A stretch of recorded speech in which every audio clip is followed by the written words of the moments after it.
Shu ro'za-yu Ramazon oyida niyat qilgan insonga xuddi shunaqa uchastkalar olish nasib qilsa, 3 qavatli uchastkamiz sotuvga qo'yildi. Ikkita ko'chaning o'rtasida joylashgan. Ikkita hovlisi bor, ikkita darvozaxonasi bor. Sizlar bilan uyimizga kirar ekanmiz, o'ng qo'limizda prixoshka, chap tomonimizda garderobli xonalari.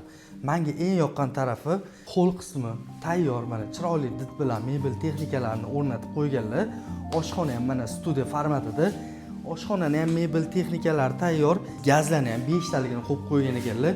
Endi siz bilan birinchi qavatdagi kattalar yotoqxonasiga kirar ekanmiz. Yotoqxonani mana o'zini sanuzul hojatxonasi, mebel texnikalar tayyor.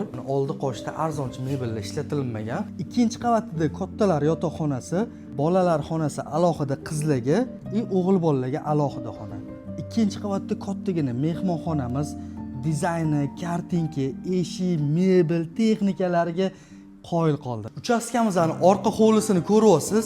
Oldi hovlidan ham chiroyli ekan. Yozgi oshxona, alohida sanuzul hojatxona. Mana bu yoqda orqa ko'chasi ham bor. Orqa hovlimizdan alohida mana podolga tushadigan eshigimiz ham bor. Uy ichidan ham podolga tushsangiz bo'ladi. Gaz, suv, svet, kanalizatsiya bor ekan. Hojoti masjidi uyimizdan 100 metr teparoqda joylashgan. Uchastkamizning narxiga keladigan bo'lsa, egalari 249 ming so'rashyapti. Sunnatga yana kelishtirib beriladigan joy bor.